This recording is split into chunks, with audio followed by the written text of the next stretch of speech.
একগুচ্ছ অভিযোগ কিন্তু মুখ্যমন্ত্রীর তরফে করা হয়েছে, ইডির বিরুদ্ধে করা হয়েছে।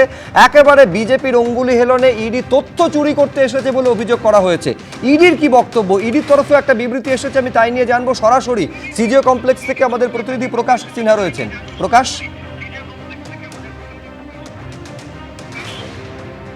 দেখো শুভজিৎ, তোমাকে প্রথমেই বলে দিই যে ইডি অফিসাররা সিজিও কমপ্লেক্সে ফিরে এসছেন।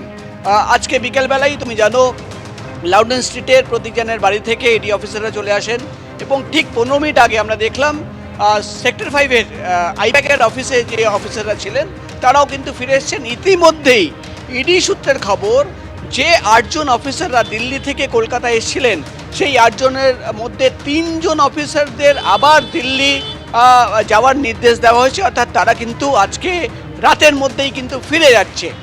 যারা 15 মিনিট আগে এসে পৌঁছেছেন তারা আজকেই ফিরে যাবেন, এমনই খবর আমরা ইডি সূত্রের মারফত জানতে পারছি।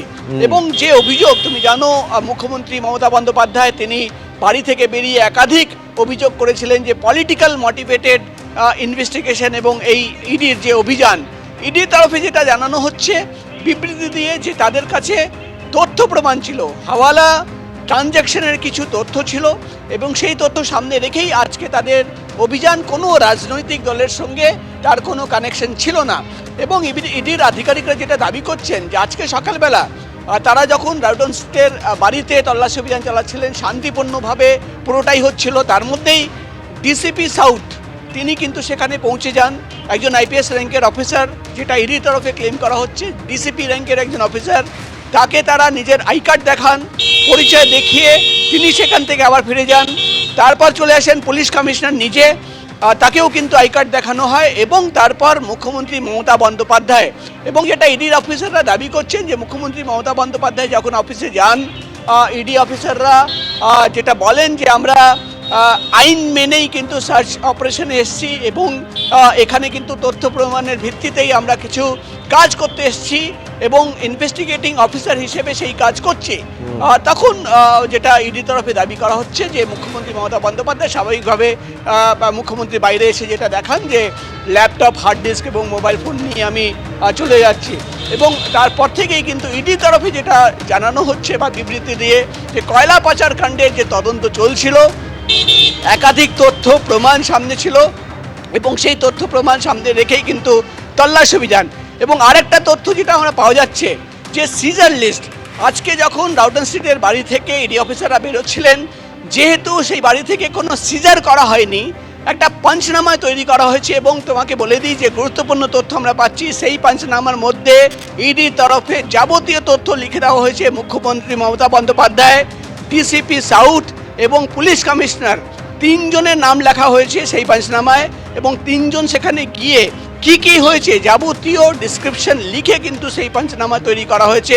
এবং মুখ্যমন্ত্রী মমতা বন্দ্যোপাধ্যায় যে ল্যাপটপ বা হার্ড ডিস্ক বা মোবাইল, একেবারে সেই ছবি দেখা গেছে যে একটা সবুজ রঙের ফাইল সঙ্গে ল্যাপটপ নিয়ে মুখ্যমন্ত্রী মমতা বন্দ্যোপাধ্যায় লাউডন স্ট্রিটে প্রতীকজনের বাড়ি থেকে যখন বেরিয়ে আসতেন তদন্ত চলার মধ্যে। কিন্তু এই যে প্রায় 11 ঘন্টা 11.5 ঘন্টা তল্লাশি চললো, আমি ঠিক সেইখানে অর্থাৎ এই আইপ্যাকের অফিস যেখানে রয়েছে ঠিক সেখানে আপনাদের নিয়ে যাব। আমাদের আরেক প্রতিনিধি পার্থপ্রতিম ঘোষ রয়েছেন। ঠিক কোন কোন বিষয় আজকে খতিয়ে দেখা হলো, তার কারণ তৃণমূলের শীর্ষ নেতৃত্ব তারাও তো সেখানে উপস্থিত ছিলেন এই গোটা তদন্ত প্রক্রিয়া চলাকালীন। পার্থ,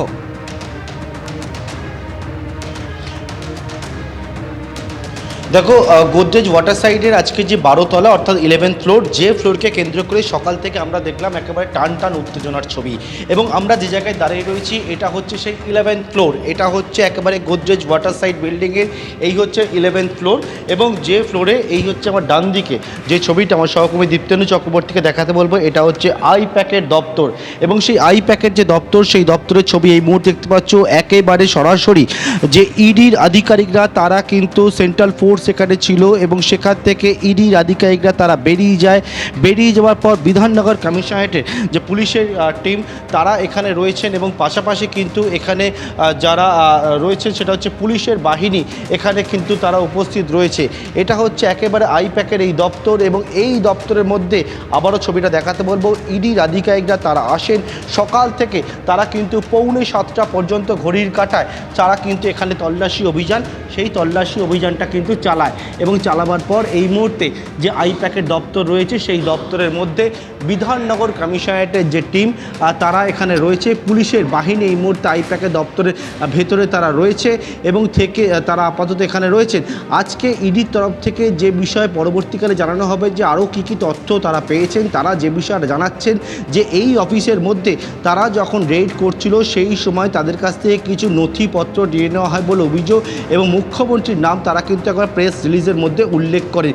এই হচ্ছে আইপ্যাকের বর্তমানে দপ্তরের চেহারা। যে ছবিটা আমি দেখাচ্ছি, আমার সহকর্মী দীপ্তেন্দু চক্রবর্তী দেখাচ্ছে, একেবারে আইপ্যাকের দপ্তর থেকে যখন ইডির টিম বেরিয়ে গিয়েছে, বেরিয়ে যাওয়ার পর বিধাননগর কমিশনারেটের যারা সদস্যরা তারা এখানে উপস্থিত রয়েছে, র্যাফের বাহিনী উপস্থিত রয়েছে। এই হচ্ছে সেই 11th ফ্লোর, যে 11th ফ্লোরকে কেন্দ্র করে সকাল থেকে আমরা দেখেছিলাম টান টান একটা উত্তেজনার ছবি।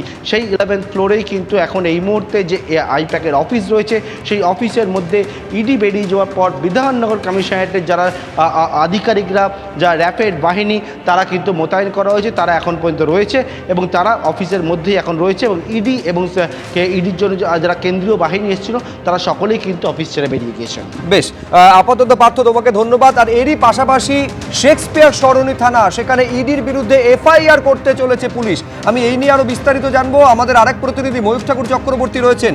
ঠিক কোন কোন অভিযোগের ভিত্তিতে এই এফআইআর পুলিশ রুজু করতে চলেছে ময়ূখ?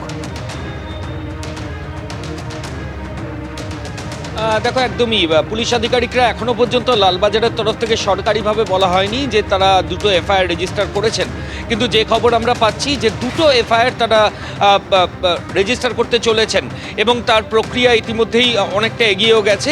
সিনিয়র অফিসারদের অ্যাপ্রুভাল এলেই এফআইআরের যাবতীয় যে সমস্ত প্রক্রিয়া সেটা কমপ্লিট হবে। প্রথম যেটা এফআইআর, তার কমপ্লেনেন্ট হচ্ছে পুলিশ আধিকারিকরা নিজেরা, এটা সুমোটো এফআইআর এবং এই এফআইআরে পুলিশ আধিকারিকরা বলছেন যে আজকে এনফোর্সমেন্ট ডিরেক্টরেটের আধিকারিকরা যখন ওখানে এসেছিলেন লাউডন স্ট্রিটের বাড়িতে, তখন তারা পুলিশকে জানিয়ে আসেননি। এরপর পুলিশ আধিকারিকরা সকাল 7টা নাগাদ যখন ওই বহুতলে গেছিলেন, যাওয়ার সঙ্গে সঙ্গে ওখানে সিআরপিএফের আধিকারিকরা, অফিসিয়ালসরা যারা ছিলেন তারা পুলিশের কাজে বাধা দেয়, তাদেরকে সরিয়ে দেয় গায়ে হাত দিয়ে এবং তার শুধু তাই নয়, গোটা প্রক্রিয়াটা অবৈধ অনুপ্রবেশ হয়েছে।